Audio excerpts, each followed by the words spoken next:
Hey guys, I just have to pop in and talk about some technical issues that we had during the recording of this episode. I totally goofed. I forgot one of my mics at home. I thought, oh, no big deal. We can both record on one mic. Dear gentle listener, it was a big deal. I tried to salvage what I could in the editing process. I ended up having to re-record a lot of my stuff, and I had to end up re-recording a lot of her stuff, kept in as much original dialogue as I could. And you know, the irony of it happening to me on an episode where we're discussing shame was not lost on me. And instead of berating myself for not holding myself to this standard of perfection that I normally do, because I work really hard to make this show sound and be as professional as it can be, as mostly a one-woman show, I decided to give myself grace and roll with the punches because this conversation was beautiful, powerful, and meaningful. And just because the sound isn't perfect doesn't mean that the conversation isn't any of those things. This is me putting into practice what I read in this empowering memoir. So thank you, Melissa, and thank all of you for rolling with it today. But I just wanted to pop in to make sure that you all know you're not crazy. It does sound a little off at times,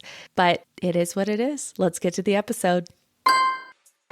Hi, and welcome to Babes in Bookland. I'm your host, Alex Franca, and today my friend Nak Ann is back to chat about Melissa Petro's Shame on You, How to Be a Woman in the Age of Mortification. Before we get to the episode, here's a review from RJJC-14 on Apple Podcasts. This is such a refreshing book podcast focused on stories of strong, resilient women. I love the structure and bringing someone in to discuss too. I'm admittedly not a good book club member, so it's fun to listen to this podcast and get a book club feel in terms of deep discussion and personal anecdotes. Highly recommend. Thanks, RJJC, for those very kind words. Today's episode is definitely about a strong, resilient woman with a strong, resilient woman as my guest, so let's get into it.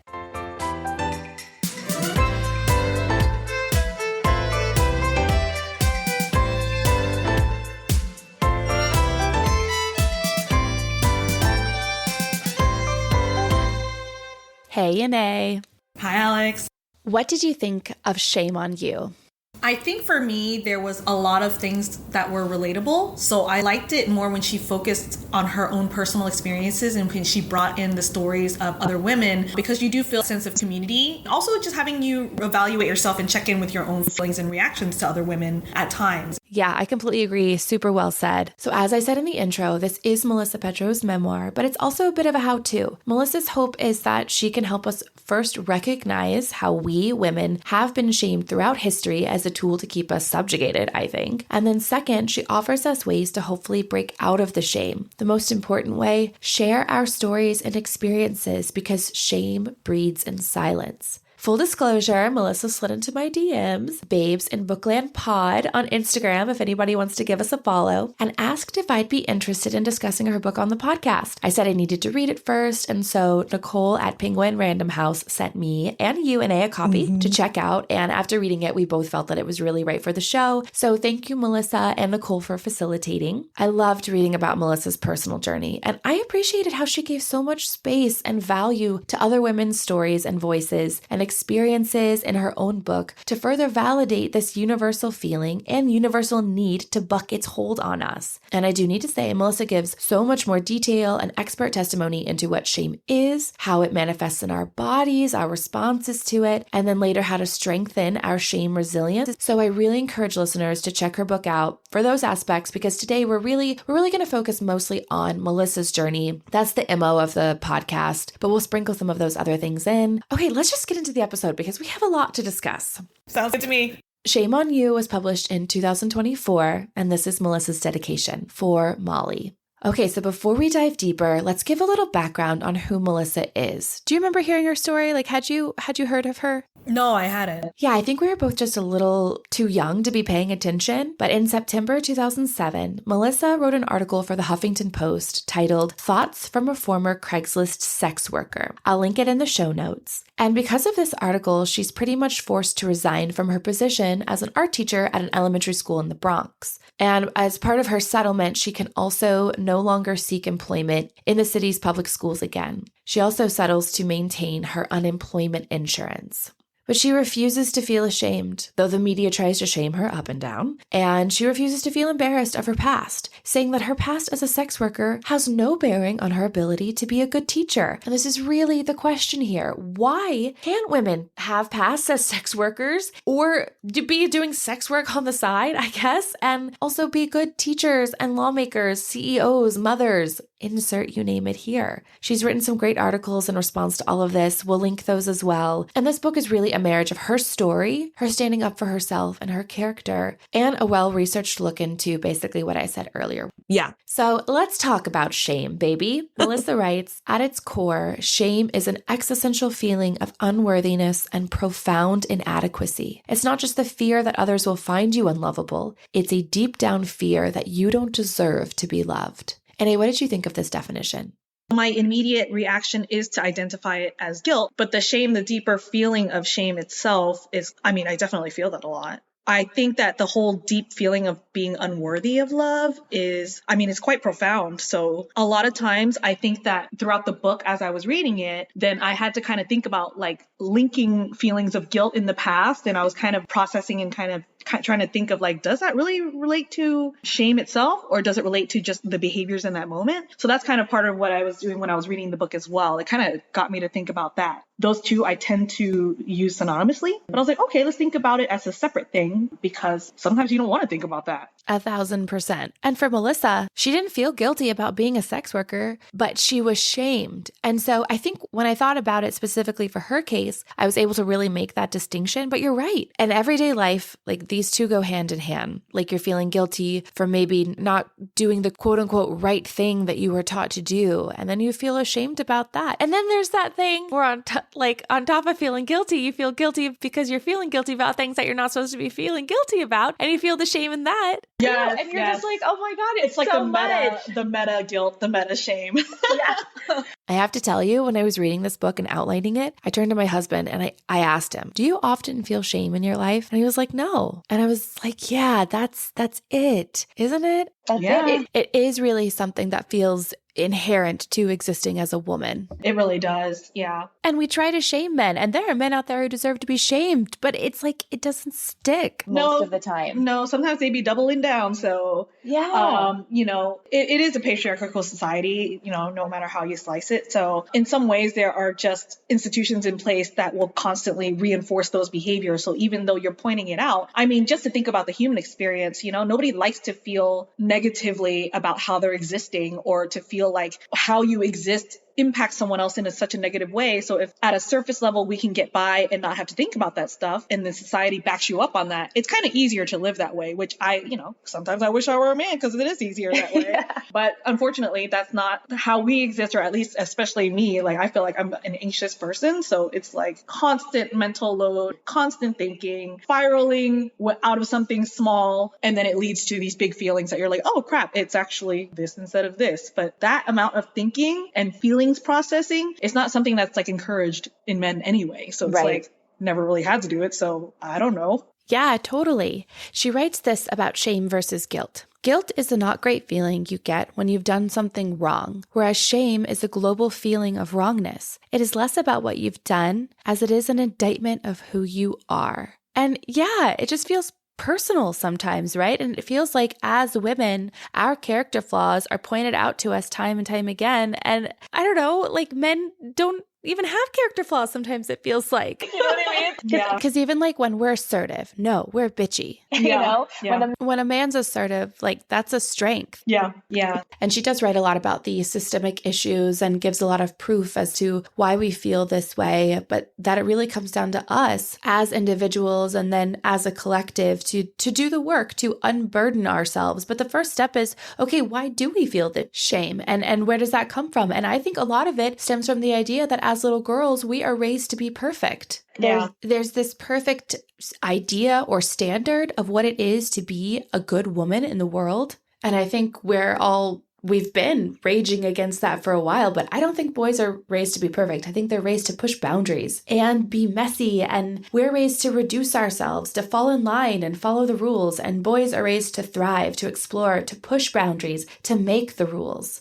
And Melissa writes, like all girls, I learned the rules early, Be good, be sweet, be flirty, but not too flirty, be sexy, but don't be a slut, don't be too fat or too thin, shave your body, cover your blemishes, cover your body, but don't be prude, smile more, be cool, reflect men's interests, but remain feminine, be assertive, just don't be a bitch, speak up, lean in, be demure, deny your appetite, suppress your needs. Society wants women to be everything. It feels impossible. It's just not possible for any human being to be that. Because how can we be two things at once? Yeah, it's contradictory, right? And then at the same time, but we still strive to. We've internalized those expectations and then we set those as our goalposts. Yeah. And then when we don't reach them, then we start to berate ourselves. And then that's the part that's kind of hard to reconcile, because sometimes at an intellectual level, you know that it's not right that you're feeling shame or guilt, but you can't help that you feel it. It's just there. And so sometimes you're just too tired to process that feeling. So then you just kind of, I still got to live. I still got to make money. I still got to survive. So you just kind of sweep it aside and carry on. Yeah.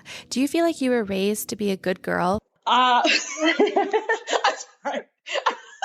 I've been reading a lot of smut, so every time people say good girl to me, when they say, were you raised to be a good girl? I'm like, well, I guess. Excuse me, Mr. Edward Cullen, or whatever version of you is in this romance novel. Yeah, I think I was, being Asian as well, but then also raised Catholic, which guilt is the weapon of choice. And so I was definitely raised to be a good girl, but the thing that was frustrating because my parents were immigrants, and so my mom has a very, I want to say narrow, but I guess it's just a very traditional and old school idea of what good looks like. And at the same time, it's that divide and that nuance of living in America where the standards are different for good. I think I was raised with that expectation, but I didn't really get the definitions from my mom. So she would want you to be good, but what does that look like? So to her, she thought of that as 100% compliance. Whatever I tell you, you need to listen. Whatever you wear, you have to do this to be like a girl. That's not girly. You can't do that. Very black and white and very surface level definition of being a good girl. But for me, it was about being quiet and being compliant. And I think that just speaks to the Asian culture because it's a collectivist culture, so you do put your individual needs aside. But then I was living in America where I was told that like the individual matters, your needs matter. And so I had a hard time with that because it's like, well, one part of my life tells me this is good, but this other part tells me no, that's bad. This is the definition of good. And then as a child, you kind of have to live with that and kind of figure it out. So maybe that's where my anxiety was born. That sounds so confusing. Yeah, definitely did get that message though, because my mom has those ingrained in her. She has those beliefs about what it is to be female. It just looks a little bit different in the culture, but very, very similar broad strokes as American ideas of traditional gender roles. Very, very much like that. It definitely made me think, the book made me reflect on all the ways that I feel shamed about things in my life, right? Which is good. I think that's Melissa's point. And one of them is romance novels. Like we really are. Okay, first off, it's like the highest grossing genre of literature, of fiction. Yeah. But like I literally bought an e-reader so that I could read the 50 Shades of Grey books because I didn't want anyone to know I was reading these books. And they were so popular. And it's like we're all in these same closets peeking out at each other being like, are you doing what I'm doing? Because I'm doing it. And like everybody. Surprise, we're actually all doing it. Surprise! Like, why are we feeling ashamed of this thing that we all want to do? I don't know. Maybe maybe that adds to the appeal. You can only read it under cover of darkness. Melissa quotes the wonderful Brene Brown, writing about all the messages we receive as women of how we should be, from our smaller community of friends, teachers, faith leaders, to the wider world, media, books, etc. And although this isn't true for every culture, Melissa educates us via Kimberly Crenshaw that Black women are supposed to be, quote, so strong as to be indestructible. This perceived indestructibility of Black women has long been an excuse for overwork and underprotection, a rationalization of our exploitation and abuse that has morphed into a dangerous stereotype that we have all too often internalized. Melissa writes, what a trick, weaponizing a woman's strength against herself. I found that fascinating. This is the stuff that in her book that is so eye-opening and really encourages you to pause and reflect and realize that we all don't have the same experience growing up. And for me as a young white woman, where I felt like being quiet and following the rules was being a good girl. And then for a young Black woman to have basically the complete opposite experience and be held to such a different standard. I mean, it's heartbreaking and it's infuriating as a woman. And it's confusing for little girls everywhere. Yeah. It feels like an uphill climb. I think that's probably why a lot of people don't want to talk about it. I mean, not that they don't want to, but it's like maybe they don't want to touch that subject. Well, it's like you said earlier, sometimes you're just in survival mode. I mean, do you really have time to sit down and psychoanalyze yourself and unpack all of these things? And also maybe sometimes it feels like, what's the point? If the world's not going to change, what can I do about that? Yep. And especially if you're just going to be overwhelmed with those feelings because you know how big the conversation is, but it's not going to get anywhere. So you're just like, do I really want to go there? I think that that's such a strong point that Melissa makes in this book, is that like we all deserve to be unburdened by these shames. And we all do deserve to take this time and realize the external forces that are at play and build up that shame resiliency. Yeah, I think that I like that the most, where it was not so much about correcting others or, you know, of course we want to like promote change in the overall larger society, but it really was focused on the self and just releasing those from yourself and unburdening yourself so that you can just live, to be honest, like just to live a more authentic life. Yes, we all deserve that.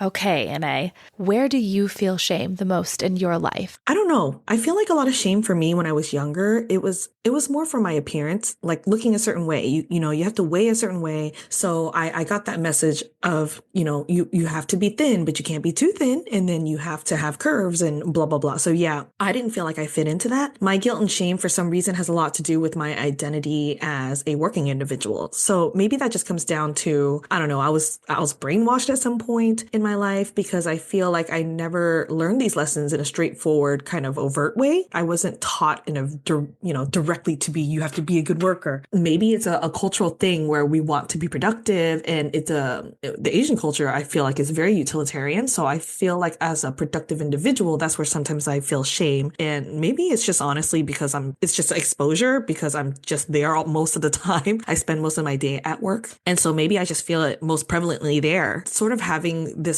kind of residual or ongoing feeling of imposter syndrome, even though a lot of times, like, you know, I know I'm putting out 100%, I'm doing the best I can, I'm keeping up with everything that I need to do. It comes down to myself as a clinician as well, because sometimes I feel like I have to sacrifice my personal ethics because ultimately I have to make decisions that are more based on systemic need and not necessarily the individual anymore. So sometimes my shame and guilt is tied to that. I feel like I can't speak for all, but I do feel like it's a pretty shared experience for first generation born people. You know, there's that ubiquitous thing where we hear it. I feel like it's pop culture now. We hear it where Asian parents are constantly saying you have to be a doctor, engineer, lawyer, three presumably very secure jobs. And if you do that, you're going to be successful. You got to go to college and you got to follow these steps and you're going to make it. When I was younger, I kind of resisted that and I felt like I want to do something based on my passion. But now when I get older, you're more willing and able to look at it from my parents' perspective or your parents' perspective. When I look back, I started to realize how much my decisions and my success, or the measure of my success, also reflects on my family. And so the shame sometimes is tied to whether or not I'm making their sacrifice worth it.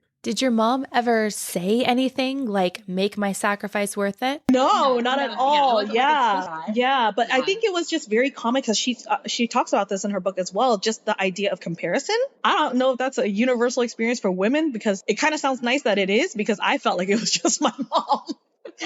But always comparing to other people's kids, like, well, their kids are going to become doctors and things like that. Well, that definitely happened to me sometimes too. So yeah. Yes, it was, it was always that comparison and making me and my sister feel like if you don't measure up to the Joneses or maybe the Gwynns. So Melissa writes about, she speaks with a lot of women. She interviews a lot of women for her book. And upon speaking with a lot of women who were immigrants or daughters of immigrants, she writes about how the phrase model minority kept popping up. What does this phrase mean to you? For a long time, when I had a more surface level understanding of even just race and culture and things like that, for me to identify the oppression and the unfairness of the world, it was kind of like at a very surface level. So before, when I was younger, I saw the model minority label as something to be proud of. Wow. Okay. Yeah. So I was just like, oh yeah, we're doing it. Sense yes. As a child. Yeah. And like, even as a teen, I was just like, oh yeah, we're Asian. So it's because like you're in your teenage years, you're also, your identity is developing. And so now I'm just like, yeah, I'm Asian, rawr, Yeah. And so I was like, yeah, we're part of the minority, the model minority. Yeah. And then later on, I realized I was like, oh, that's kind of a term weaponized against other cultures by pointing us as the model minority, and then you're using it against other cultures, so then, when your understanding becomes more nuanced and you mature in your thinking, then the model minority actually became something that was like very anxiety provoking, because it's like, talk about comparison, right? So it was more so, one, I felt guilty about being part of the minority that's labeled as the model minority. And then two, can I even live up to that? Yeah. And it's like, you can't help being Asian. Yeah. Like, what the hell, dude? How are you supposed to feel guilty for just who you are? Yeah. But then at the same time, you're just kind of like, well, modern minority, is that a way of controlling us as well? Because now it's kind of saying that, like, yeah, why are we the modern minority? Because we don't cause problems. Yeah. Is it because we're so obedient and compliant? We don't speak up in the workplace. We just keep our heads down and do our work. And I'm like, that's not really how it should be. Weaponized against you. Exactly. That's like my new catchphrase. I'm like, I'm like, oh, wow. I mean, but it really makes you think. It just makes you think. Her book just made me think, man. I was like, okay. All right. So let's get into Melissa's story. I sort of tried to do this clever thing where we'll see how it goes. Melissa's parents, where the seeds of shame are planted? ? Her mother, third-generation Polish immigrant, Catholic, and raises Melissa under the church's influence, even though they don't attend church. She writes, "My mother dreamt of no responsibility beyond raising her children and caring for her home, but instead she worked as a full-time secretary at a racetrack while Melissa's father cycles through jobs. And there wasn't a lot of financial stability. They're in Ohio. They live in the basement of her grandmother's home, where it would flood when it rained." She writes, "Throughout my girlhood, my mother over-relied on me for intimacy and emotional support. So I knew too much about her and my father's sex life, including details of my father's extramarital affairs. These details from my childhood are examples of what psychologists would call covert sexual abuse, as are even more commonplace experiences, such as a parent idolizing their daughter's beauty or commenting on her body in relation to men." I thought that was fascinating because, like, I never would have thought that a mother being too open with her. I mean, yeah, like, no, objectively, I'm reading this and I'm like, that is not okay. But the fact that, like, technically it's sexual abuse, I mean, that's pretty heavy stuff. I'm curious where she found that categorization of it being sexual abuse. Right. Yes, because she just says psychologist, but she's not citing what she found. Yeah, because that's the first time I'm hearing. Research changes over the years. I mean, definitely emotional abuse. Yeah, right. Because as a child, there's some things that they're not supposed to be privy to because your mind can't comprehend it. And how, something as complex as consent. Yes. You may not understand that. And so you're going to warp that understanding at that age. So I can see how that can be considered abuse. You know what I mean? And when she talks about like idolizing her daughter's beauty and things, there were elements of that in my mom's upbringing, but I feel like that was part of culture as well. Like where women are only valued for their beauty. Yeah. So you have to be beautiful. You have to put so much energy. Even now, my mom's regiment, it's like, I mean, I wish I was that dedicated to my skincare routine. Dude, you're spending 30 odd minutes and massaging your face and putting in your products, but I'm like, but it's working, but ultimately the downfall of that is I'm kind of seeing her relationship to her own beauty as she ages. Right. You won't meet your own beauty standards anymore. Yeah. The beauty standards that you've been conditioned to have. Yes. Yes. Ultimately, you start looking in the mirror and you don't look 25 anymore. And that's been your standard. What does that do to your self-worth, your value, your psychological state? Yeah. I understood what she meant when she said that, like, when your mom kind of overly puts value on your appearance and then even your relation to men and things like that. It was very odd. There were times where my mom would be like, you need to dress sexier. And I'm like, but I'm like 17. For her, I felt like it wasn't sexualization as in male attention. Yeah. She just liked feeling good about how she looked and getting attention as far as herself, but I don't think she understood the nuance. Like even now, I don't think she understands how subtle harassment can be. It has to be overt for her to understand that that's harassment. Interesting. Men looking at you, staring too long, and things like that. Those are very uncomfortable for the female experience, or for me. Yeah, told me too. I think that's something that she didn't quite get. It's definitely something that's there. I can see how that could be so detrimental to a girl growing up. Yeah, totally. And speaking of detrimental, let's talk about her father now. She writes, "While my mother struggled to manage the home, care for her children, make ends meet, my father preserved a part of himself that did not belong to his family. He had drawers, literally one in every room, full of things belonging only to him. While the rest of us scrabbled over resources so limited, it seemed as if everything in the house was broken, dirty, or used up. My father's belongings were nice and totally off limits." That would be so confusing growing up. I couldn't imagine if my husband had a drawer of things that I was not allowed to touch. I mean, I understand parents, adults having nice things, but not if the rest of the home is, like she writes, broken, dirty, or used up. How can Melissa view herself as anything other than unworthy in her father's eyes at this moment? It's horrible. And she parallels this to the realization that it's a man's world. She writes, I knew even as a child, my father had something unavailable to my mother. What was available to my father as a man was far better than the world his wife and children inhabited. His was a world of possibility. That's so heartbreaking that she came to that conclusion at such a young age. Yeah. You know? Yeah. When your family is struggling and you have your own personal drawers, I'm like, the audacity, like, what? Seriously. Maybe it's just the times then, but I'm like, wow, like her mother allowed it as well. Not saying that she was complicit in his privilege as a man. It could have been part of the culture as well and things like that. Or a mom saw it as normal. Not that she allowed it as in she's at fault, but like it was like that was okay for them. Yeah, I understand what you're saying. And, it also makes me think about what we talked about earlier, how her mother told her about her father's infidelity, and yet there were no real consequences for that too. And I think that all of this shapes Melissa's own complicated relationship with infidelity. And we'll talk about that a little bit later on. But I think Melissa's just showing us like she got a lot of mixed signals growing up. Yeah. And then a month before high school graduation, Melissa's mother tells her that her father is gone. He had already been traveling to Louisville a lot, presumably for work, but later Melissa will discover that he actually had a whole other family there. And at the time of her memoir, Melissa writes that she can't remember the last time that she saw her father. She writes, today the phrase daddy issues holds no power over me, but for years the mere thought of my father triggered feelings of worthlessness and, yes, shame. I was confused, angry, and afraid of what my father's actions said about me. It is interesting how much we intrinsically tie our worth to people in our lives, especially our parental figures, I think. It's hard to escape that sometimes, when really we have absolutely zero control over other people's actions. Yeah. All right, next section, high school and sex. Shame starts to bloom. Okay, did you have any shame growing up around sex or your body? I feel like probably a negative and a positive. My mom was pretty bad about boundaries. So she would tout about purity and being feminine and things like that. But she also would have very frank conversations to me, woman to woman. At what ages did these start? More leaning towards like the end of high school, going into college. Okay, so not an inappropriate age to maybe have these talks, even though they're uncomfortable. Yeah. For me, I think that she talked more about, she actually said that sex was important. She didn't care about sex before marriage because she said that whether or not your partner is compatible with you, she said that's actually relatively important. Just don't be stupid and get an STD or get pregnant, Yeah. Good advice. Yeah. Please don't give me details, Mom, please.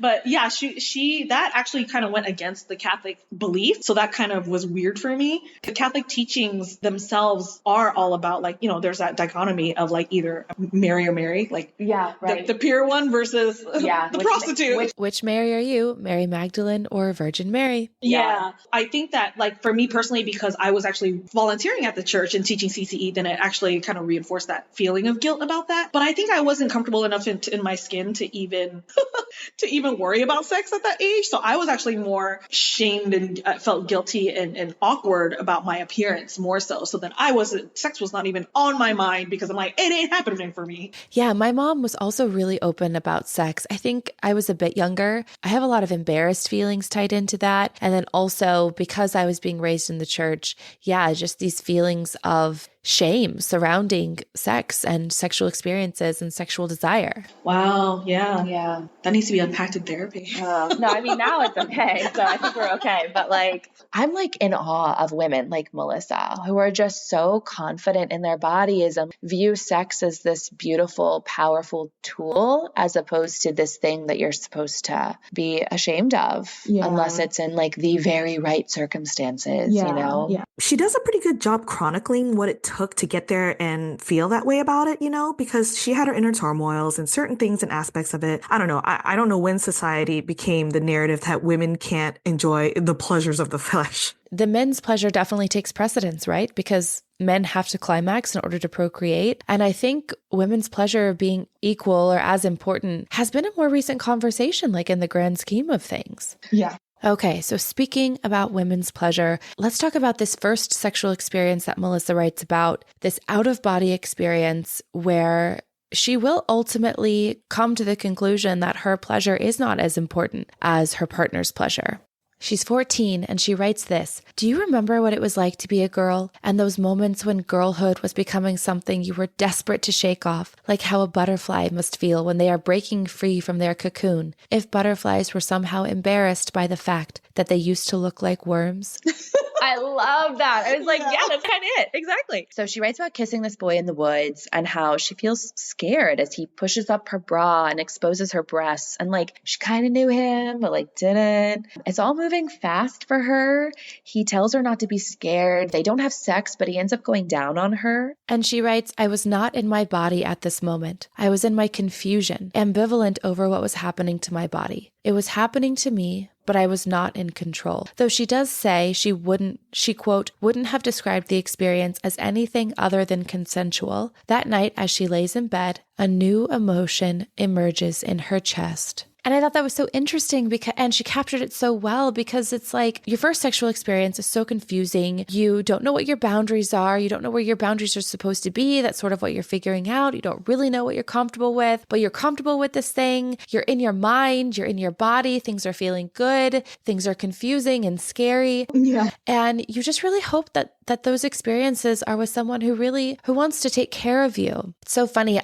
That sex scene in Cruel Intentions of all things, I don't even particularly love that movie, but the scene where Reese Witherspoon and Ryan Phillippe's characters finally have sex, and the entire time he just keeps checking in with her and asking her if she's okay. I don't know. I appreciate being exposed to scenes like that growing up, because even though I did have a mom who would have been really comfortable talking to me about these things, I wasn't really comfortable talking to her. And so I did turn to my friends and to movies to sort of guide me on how maybe those experiences should go. Mm-hmm. That gave us the idea that like when this is done right and it's beautiful and you're valued in it, that person's taking care, like you're taking care of each other, you know? And her experience just seemed so confusing for her, you know? So Melissa continues to see this boy on and off. She actually experiences her first orgasm with him, and then he just ghosts her. What the hell, dude? What the hell, little jerk?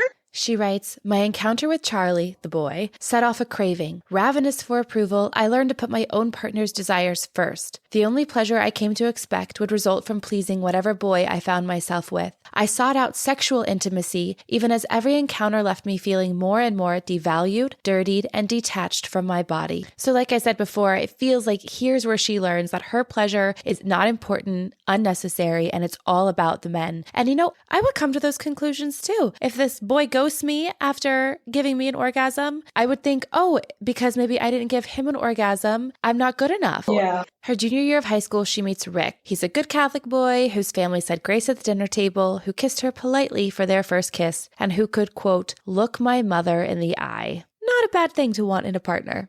It's time for her to go to college. She falls in love with Antioch College, where, quote, "students weren't given grades. Instead, the professors wrote narrative evaluations and students wrote self-evaluations, and both bore equal weight." She writes, "I would be taught to trust life experiences as a valuable source of knowledge and insight," which honestly sounds amazing, but for a type A person, I would be like, but what's my actual grade? Am I good enough? There's a problem, though. Tuition is $30,000 a year, exactly her mother's annual salary. She and her mother both work really hard. They apply for all the grants and scholarships they can find. She writes all the essays, and they are able to get her first year covered. And it's a really proud moment for her and probably for her mother. She writes, "For me, my time at Antioch and my exposure to more and different people helped me start to find and then share my true self without shame. I think college is when you're exposed to people that just aren't from your whole, within a certain radius that you're going to see for years at a time. You're exposed to different people who don't know you from Adam. Exactly. Yeah. Exactly. You feel like you get to define who you are. I forget which theorist said it, but the tyranny of the shoulds. It's kind of like how it just takes precedent over everything when all you can think about is what you should be, not what you want to be or who you are. In the younger years, then it was always, I should be this, I should be that in order to be this. Versus in college, it's kind of like, man, I actually felt like it was a blank slate where you're trying things on and figuring out who the heck I am. Yeah, I had a really similar experience. Okay, let's see who Melissa discovers she is while she's in college. During her first semester, her childhood best friend Jenny calls her and says she started to work at a strip joint called The Crazy Horse, which I love all these strip club names. She writes, "The color left my face. Everything I was being taught about sex work contradicted what I knew about Jenny." She pictures her friend being exploited and basically tells her as much, and Jenny is like, "What do you even know about this?" And Melissa realizes she's right. She's never even been to a strip club. Still, she writes, "I hung up and cried. Of everything I had been led to believe that a sex worker could be, Jenny was none of it. She was smart and funny, beautiful inside out, the toughest bitch I'd ever met." So that winter, she goes to visit her with Rick, and the place doesn't look bad at all. Everyone is smiling and seems to be having a good time. Jenny answers all of her questions. She writes, "By the end of the night, a seed had been planted. All my life, I had wanted nothing more than my mother's approval. I still wanted that. I wanted so badly to be good, but I saw the attention Jenny was getting and the money she made. I wanted that too." Yeah, it's really interesting when we come face to face with new ideas or new ways to think about things or ways that maybe we need to challenge our belief system. When I think about sex workers, 3 things come to mind. First is Jack the Ripper and killing all of the prostitutes living on the street because no one would care that they were gone. But then also I think about the movie The Best Little Whorehouse in Texas and the song Hard Candy Christmas by Dolly Parton. And in that movie, all of the women are adorable and amazing. And that song Hard Candy Christmas is just a gem. And lastly, hello, Julia Roberts as Vivian in Pretty Woman. I mean, She was the hooker with the heart of gold. That was one of the taglines. And yeah, I feel like I was actually exposed at a very young age. Listen, I knew it was not the path that my parents would have ever wanted me to walk down. And yeah, I probably would have had the exact same feelings of shame and guilt that Melissa experienced. But at least for me, these women weren't all just like evil whores who were not good people. I knew that at a very young age. I knew that it was more nuanced than that. And again, that's thanks to media and television. Yay, go movies. Yeah. And I think it's great to always question why we believe the things that we do. So, my dear listeners, what are the beliefs that you have when it comes to sex work and sex workers? And then maybe how can those beliefs be challenged? How can you broaden your scope of the world around you? How can you get out of this black and white way of living and thinking? Yeah, I think this just boils down to consent, to be honest. And then we mentioned women's pleasure and how there's no shame in feeling pleasure in the act of sex. And so I think that the more important thing is safety and consent, because when you get down to it, we have to suspend judgment about what we think women should be doing with their bodies and treating it like a temple, but ultimately it's their choice. Women should be able to make their own choices over their bodies, full stop. More people are employed. It's going to help our economy, okay? Yes, exactly. Like, let's just suspend our judgment. Yeah, I wish. That was really the empowering part of Melissa's memoir for me. She provided that reminder that at the end of the day, we can either internalize the world's judgment about us and feel shamed, or we don't. And it is our choice. Yes, of course, it's not an easy choice. These thoughts, these feelings associated with how and why we feel shame, they've been conditioned in us since we were born by our parents, by society, all the things that we've already talked about and will continue to talk about. But Melissa is encouraging us all to take the time to recognize where those feelings come from, why we feel them, and then decide if we want to continue giving them power or not. We're never going to get rid of shame. We're always going to exist in a judgmental world. It's never going to be perfect. But how do I take control of my own life and the way that I feel about myself, which is what I deserve to do? What the world tries to tell me about who I am and how I look is not as important as how I feel about myself. Just because my house isn't spotless and everything isn't perfectly in its place doesn't mean I'm not a good mother. And it's about strengthening that voice inside your head. And when we're able to make those changes for ourselves, they will have the rippling effect on our community, on the world around us. I really believe that. Mm-hmm.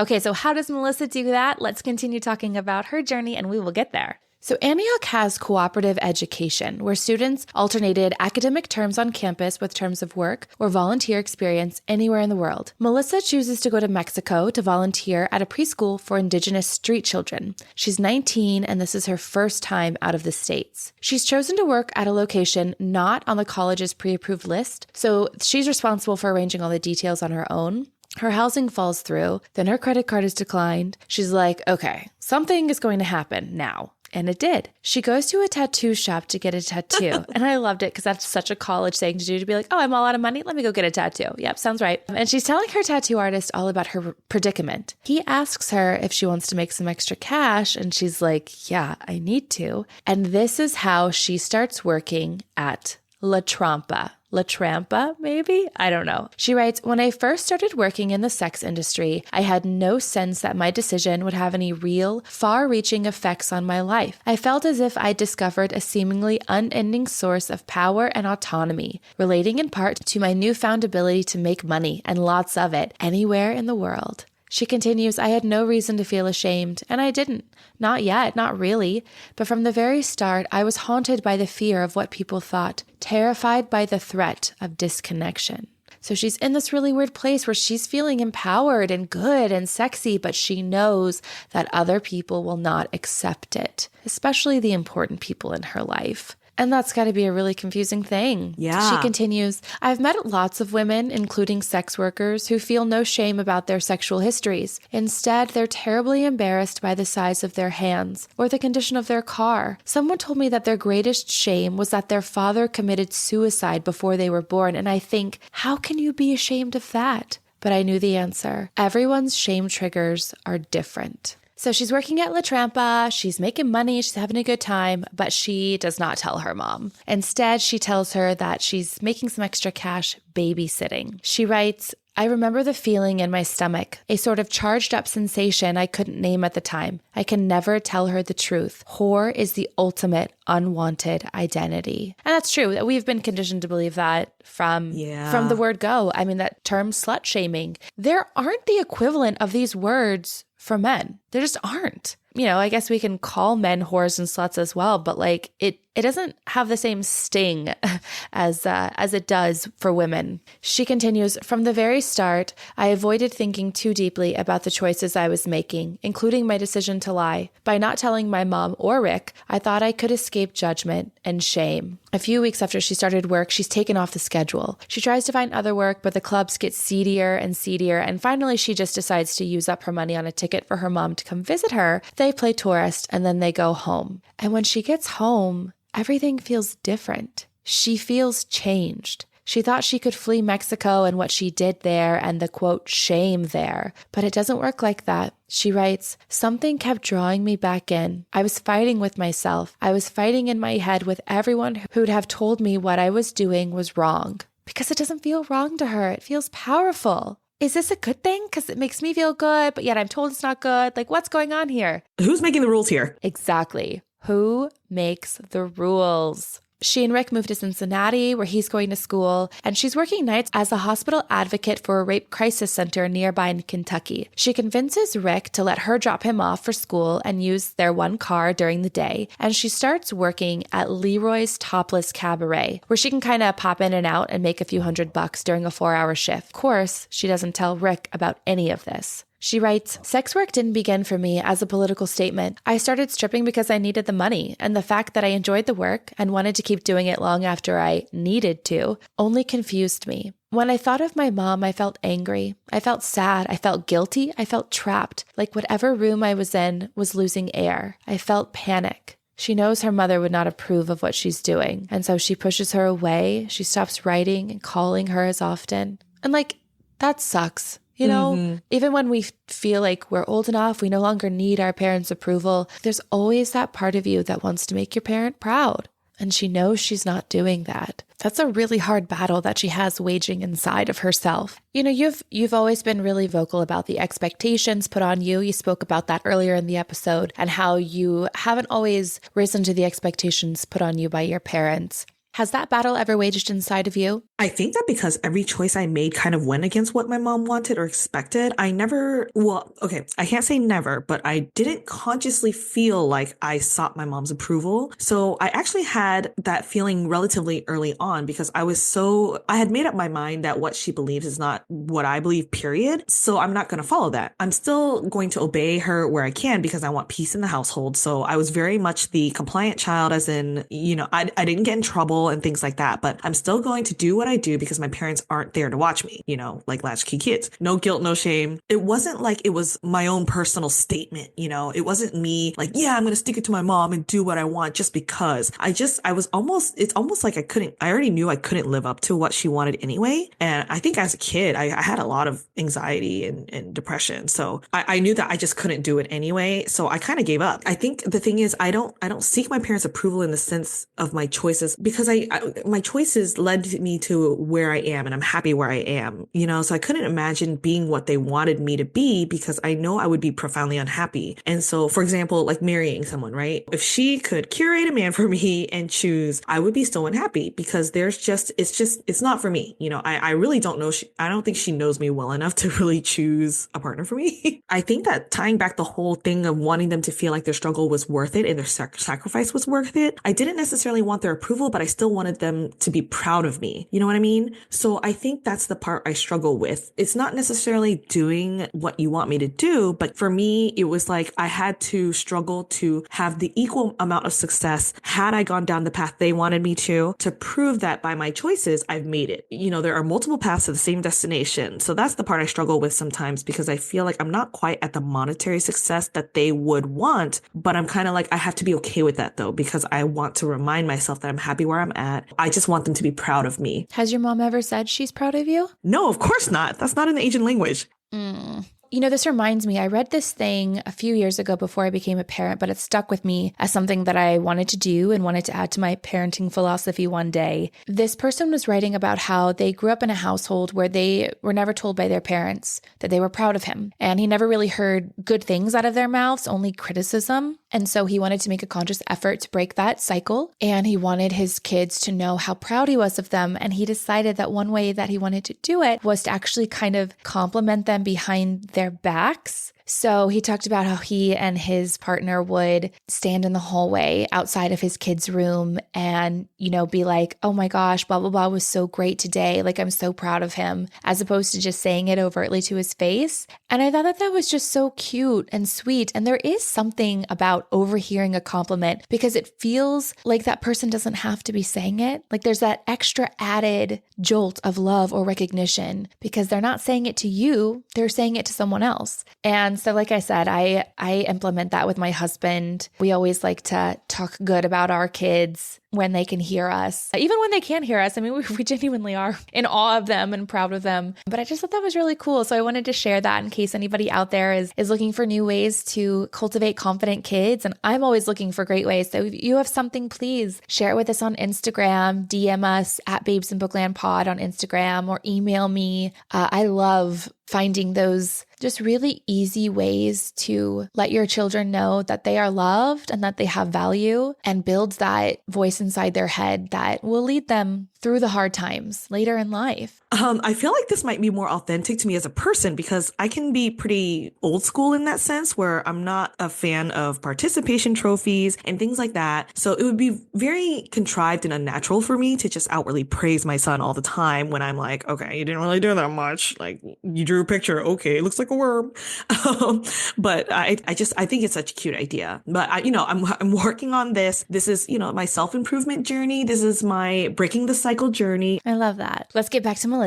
The next spring, she is in London. During the day, Melissa volunteers at an organization that advocated against female genital mutilation, and at night, she worked at a table dancing club called Images. Again, she tells no one. She fears she'll lose Rick if he knows the truth, and she feels this weird sense of obligation to protect him from losing the flawless version he thought she was. She writes, "My lies had built a cage around me, and I sat in it, wanting to be free so badly that I just pretended I was."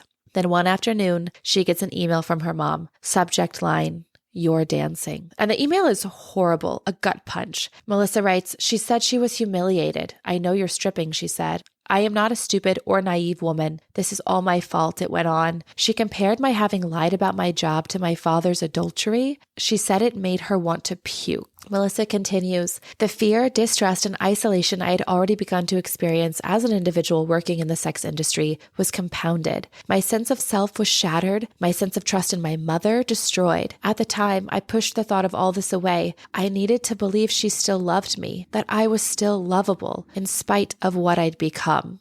And I hate that she writes what I'd become there, instead of in spite of what I was doing. She's more than a sex worker. She's more than a liar. Obviously, she's found herself in this very dual life that she's living, full of lots of conflicting and confusing feelings and thoughts. But it seems to me like she felt like she could not live her authentic life and still hold on to the love of the people that she loved. Her mother comes to visit her in Europe, and Melissa takes her everywhere, pays for everything. But she writes, it wasn't fun at all. Something felt wrong, and the feeling couldn't be shaken. They don't talk about her dancing at all. And Melissa feels lonelier than ever. She has her 5th and final internship in New York City. At this point, she's been dancing on and off for 3 years, and she continues to do so at Flash Dancers in New York City while working at another nonprofit during the day. At this point in the memoir, we learn that Melissa had been cheating on Rick off and on for years, since Mexico. Again, she's living this dual life. It's almost like she's two Melissas, and she'll bring that up too. It's with one of these other partners that Melissa gets pregnant and she elects to have an abortion. This is another lie that she has to keep from Rick. And she writes throughout this section how she knows that all of this was very wrong, but that she struggled to own the part that she played because shame would not allow her to acknowledge her wrongs. And I found that so interesting. It was almost like too much for her brain, her heart, her soul to handle, to confront this part of her life. And I think she's right to feel shame here, to feel shame for lying to this man who loves her. And it's really interesting to me, the distinction between being shamed for things that we shouldn't be shamed for, which I think is a huge part of her book. But I do think that there are some behaviors that deserve to be shamed, for sure. And in this case, shame is informative. Shame needs to exist. It just shouldn't be weaponized in the way that it is. She actually mentions, I think in the beginning of the book, one of the theorists or psychologists that she had quoted says something like, because we're social beings, shame is inherent in our culture and in our social lives because there are societal norms that we have to uphold, So there is a right and wrong. Yes. So I like that she did acknowledge the fact of how shame was keeping her from doing what she's supposed to be doing, which is owning her role in this. Yes, just another way to realize how shame holds us back from living our most authentic lives. So she moves to New York after college with Rick. And she writes, despite my provocative past, I had settled into a decidedly normal life. She's still reconciling her relationship with her mother. She writes about calling her every Sunday because she'd feel guilty if she didn't. And she also knew that her mother wouldn't call her. But they skate over the past and focus on neutral topics. Melissa writes, I told myself to be happy. I had no reason to be sad, but everything doesn't feel fine. And actually, Melissa is starting to feel angry. She says, it's as if I had become the pain. She wants to be a writer, a poet, so she signs up for this guy Larry Fagan's class. He makes her feel like her writing is shit, but during a one-on-one meeting, he suggests that they work privately together and she could pay for it with sex. She had written about her past in the class. She writes, today, I know regardless of what we choose to write or speak about, some men will never see women as anything other than whores. But at the time, I believed that with the content of my work, I had invited the proposition. Larry's comments and actions majorly affect her sense of worth. Her friend Bree from college comes to visit, and it's with Bree that Melissa finally shares everything. They end up falling in love, Melissa writes. And this she doesn't keep from Rick. He gets upset, and Melissa comes home one night to find that Rick is gone, but all of her diaries have been pulled out and obviously read through. Melissa thinks, okay, this is it. Finally, he knows. There's a sense of relief, and he will be done with me. But that's not what happened. She writes, the fact that he was willing to forgive me made me feel as if I had no choice but to stay. More time went by and we got engaged. Deep down, he was still angry, we were both confused, and I was ashamed. Eventually, I called the engagement off. And I know that Melissa had a bigger purpose for this book than just merely sharing her journey and her personal memoir, which I think is super fascinating. I wanted more. She just tells us about Bree, this woman that she's able to unburden herself to and fall in love with. And then that's it. Like, she just went back with Rick and eventually called the engagement off. I wanted more, Melissa. I wanted more. Yeah, she has a very interesting story. She shares this quote from 17th century Japanese poet Mizuta Masahide, which I love. My barn having been burned down, I can now see the moon. She writes that she sees the wisdom in this quote now, but not at the time, because after Rick left, it was just darkness. She writes, I drank to fill myself up. I drank to drown the darkness. I fucked anyone to feel something, and still I felt nothing. I felt nothing. I felt nothing. Then I felt pain. 7 months after the engagement is called off, she starts to see a therapist who refers her to a psychiatrist who gives a prescription for pills that she writes makes her feel even more out of control. She also doesn't follow his advice to try a 12-step program, and instead she starts trading sex for cash. She writes, I told myself that sex was work, a job like any other.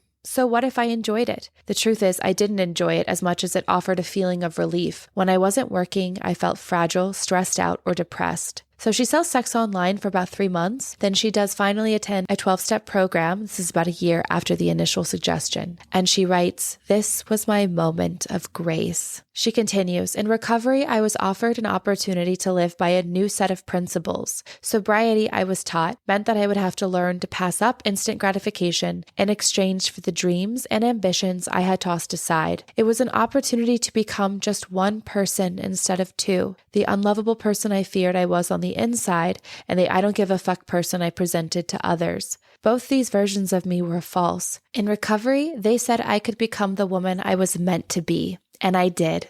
Her recovery was all about the radical acceptance of herself, even the dark parts. And man, when you can truly accept yourself, the good, the bad, the ugly, and realize that you aren't God, you aren't perfect, but you're still lovable and you still have value and you still have worth. That is the beautiful place that I wish we could all be. All right, so Melissa starts teaching. She writes, my first day of teaching coincided with my 90th day of sobriety. Teaching was exhausting, and I was terrible at first, but I was determined. She has many students who were labeled limited in English proficiency, and as an art and creative writing teacher, she quickly realized she needed a new approach than just reading to her students. She writes, my job, as I saw it, was to give my students permission to tell their truths and make art that represented their experiences. Together, my students and I explored new and familiar materials. We took risks and made discoveries. We made mistakes and we fixed them. Kids are quick to crumple up a piece of paper and take a new one, but in Miss Petro's art class, there was no starting over, only turning whatever we'd begun into something else. And I loved that. I told my husband, I was like, I read about this thing in one of my memoirs. I want to implement it. I love this idea of not discarding anything as ugly or wrong or imperfect, but instead taking something that maybe didn't start the way that you thought it would and turning it into something beautiful and realizing that the opportunity to turn something beautiful is always there.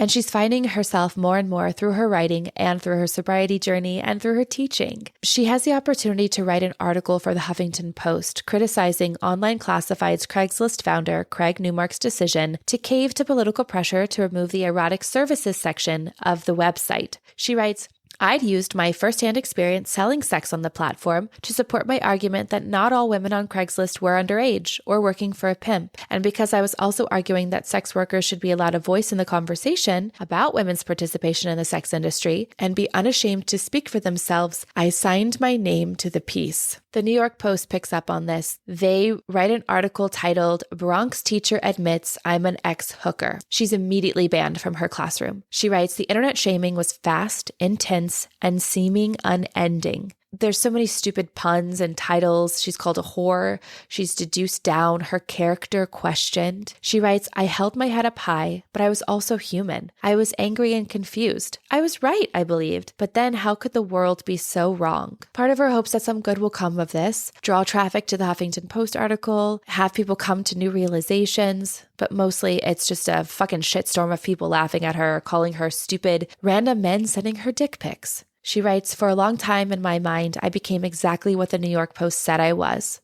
a disgrace. I have carried the shame of that experience for a decade. But she writes that ultimately there was good that came of it because she felt empowered to finally share her story and write this book. And she also says that there's not a shame story that she can't relate to. This is her taking back her narrative. She writes, "For so much of my life, I felt irredeemable. I had so much then to reclaim. When I look back at the years lost to shame, the years of feeling around blindly in the dark of my self-hatred, I recognize the honor and bravery this took." She continues, "Becoming a writer, coming clean, and telling the truth of my experience saved my life, even as it further complicated my relationship with my mother." So she's been, let go from the classroom. We talked at the beginning of the episode about her settlement terms. She can no longer seek work as a teacher in New York City public schools. So she's supplementing herself by writing. And what is she writing about? Obviously, this experience. This makes her mother very angry. Her mother threatens to publicly discredit her. And Melissa tells her that she's sorry she feels embarrassed by Melissa's work and she loves her very much, but she has to live her truth. She finally has to live her truth. She writes, "I spent a long time waiting for outside affirmation. I'm learning to give myself what I need, and I'm surrounding myself with others committed to living similarly." Yeah. It can be hard to figure out how to live your most authentic life because your metrics are from where? Your parents or society. You have to figure that out. Melissa writes about meeting Aaron and how before their first date, she actually purposefully withheld her last name so that he wouldn't Google her and go down that rabbit hole and maybe have all these misconceptions about her. Well, he does anyways. I have no idea how. He must have excellent sleuthing skills. I don't know. Everybody does a little recon. Yeah, right? it's true, right? But he doesn't bring her past up. He lets her do that first, which is a really good move. Then he puts her at ease by telling her something equally as personal to level the playing field, and then they move on. About a year later, they get married. She writes this, "When it comes to dating and baggage, we've all got baggage. What works in my marriage is that Aaron and I are both teachable, and we are committed to doing the work. Neither of us demand the other to be perfect, only that we both remain open and willing to learn." I thought that was such a beautiful way to write about marriage. Do you feel like that's where you are with your husband? I feel like we have to constantly remind ourselves of that. So with a partnership, it's just really hard. It takes a lot of work, So with my husband and I, and my partner, life partner, basically, baby daddy, we All of the above. yeah, we basically have to. Actually, he reminds me more than I remind him. I feel like I do admire that about him. That even though I am the marriage and family therapist, I fall back on old patterns, and it's really hard for me because it's my own feelings of like fear. And anxiety. But it's whenever we get into a tough spot, then I'm already starting to catastrophize. My guilt ties into it. And so I forget that we are committed to learning and changing for each other and figuring it out together versus him. Every time we get in an argument, he always reminds me that he was like, and when we get in an argument, I never think that it's going to end. I always think, how are we going to fix this? And so he actually said that to me in one of our very early big arguments before we even got married, when he was just like, that never even crossed my mind. And me already, I was crying because it takes me days to finally come back together to talk about it. Yeah. But I was crying for days because I was actually mourning the relationship already. So he was like, it never occurred to me to even think that it's over. I always think of it as, how are we going to fix this? Yeah. And so I was like, oh, damn, my thoughts are bad, or not bad, but like, this is where you learn your own automatic thinking and those all that stuff with my parents and all those rules, you know what I mean? Because that also ties into shame and guilt as well, because it's basically, I married somebody that my mom didn't approve of. So then now it's like, oh my God, it's proving her right. Or like, did I make the wrong choice? All of that comes back into play, So it's so true. You really do have to commit to learning together and being open and giving your partner grace, but also giving yourself grace to go through those ugly moments and like, give me a sec to learn. And I'm still growing as a person, Yeah, it can be really hard, but like, luckily we have really great men who get us, understand us, work with us. So this leads us to another big thing that I think a lot of women have to deal with, mommy shame. Melissa starts her motherhood journey. She writes a lot about being a stay-at-home mom and the invisible load. Just had an argument about this, like, my mental load. Help me with the mental load. Yes, Melissa writes, "Let's talk about how all of this is taken for granted and how we even take ourselves for granted, how we don't value the labor in packing our kids' lunches or recognize the strengths or skills it takes to advocate for our children. We undervalue our own contributions and dwell on what we didn't get done." She continues, all day long, minute to minute, I feel the pressure to work and to not work, but instead take care of my family. Around every corner, there's another irritating reminder of something I haven't done. And I really resonated with this section. Melissa brings in a lot of other women's honesty and truths about how overstimulating, isolating, and sometimes disappointing motherhood can be, as well as the pressure to only be grateful instead of acknowledging that it can be really, really hard. She writes about how in the age of social media, women have been able to turn to one another to shed light on these truths, but social media also shows the happy, perfectly curated mom. Mm-hmm. I especially felt seen by one of the women that she interviews, Alicia's comment. Alicia says, in all my different roles, there's always a feeling of I should be better, a better wife, a better mom, a cleaner household. I should be more thin, more organized. I should exercise more, but I should also be more mindful. I should give myself grace. All these seemingly contradicting things that we're supposed to be doing, it's exhausting. Yeah. It feels like there's always something to remember, always something to be thinking about, always something to be on top of. How do you and your husband divvy up the mental load? You talked about this discussion that you recently had with him, and I know you brought your son into the world a little bit over a year ago, and that just increases the mental load so much because now it's not just remembering stuff for you, it's remembering stuff for the baby as well. Yeah, lucky for us, we're sort of besties. And so it's with a lot of humor. We play around a lot. And so when we have little moments, we'll just crack up at our failings. We're like, at least he's alive.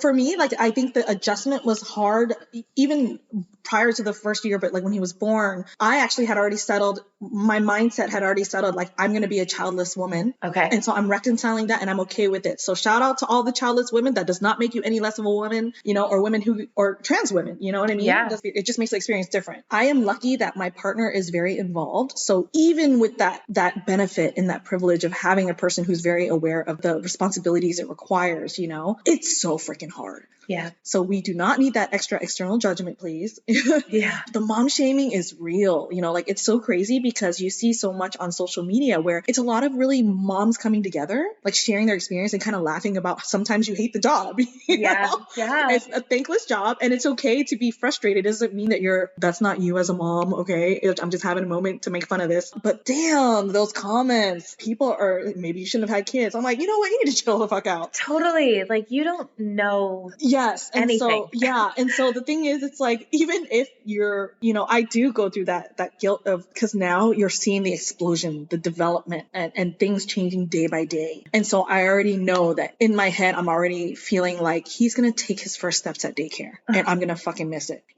Even his first word, girl. Well, technically not really his first word because he's still not really saying things with intent, but he'd be saying Coco so much. I'm like, which is my sister. Oh my God. I'm right here at home. And so I'm like, you need mama. Yeah, you're like, ma, please. No, Coco. I'm like, oh my God. And so, but I feel like as a mom, or for me, I feel like I'm always stuck in this perpetual state of guilt. Yeah, because there's perpetual guilt. Be real. It's a really, really hard job and it's the most thankless job there is. You know what I mean? So yeah. Even though it has its joy, so I'm a stay-at-home mom basically on weekends. And damn, it's hard because you do want to have your adult moments, you forget what it's like to be an adult. And so at the same time, you also have to remember that you have to feed yourself as a being. It's not motherhood that defines you or your job. For me, my problem was before I had a child is that so much of my self-worth was derived from what I did. And so if I'm not good at my job, I'm not a good person or productive person. So now it's like the motherhood layer. And so it's one of those things where you wake up and you feel like you're busy all day, either trying to enrich him and then you feel kind of guilty to turn on the TV, but I got to wash these dishes real quick. Yeah. But then nutritious meals, trying to do as much home cooking as I can. Yep. And then you blink and you're like, oh shit, the day's over. We don't have time to do anything else. Yeah. There's that saying, right? Put your mask on before you put the child's mask on. But it's like, how is that actually done? Because they're relying on you. Yeah. You're 100% responsible for them. Yeah. My husband likes to say, being a parent is only hard if you want to be good at it. Oh. And it's like, it's because you're putting that stress on yourself. You right? are, because you see the responsibility and you accept the responsibility that the gravity of it. The gravity of it. And it is a big deal. And we do want to, I want to raise beautiful, kind, compassionate humans to help make the world a better place. I can't do that if I'm not putting in the work. Yeah. But you're right. It is so important for us to like realize that we are important and that our needs need to be met. And we can't, the other thing that I see a lot on the internet is like, you can't pour out your cup if there's nothing in you. If it's not full. If your cup's empty. If your cup's empty, you know, but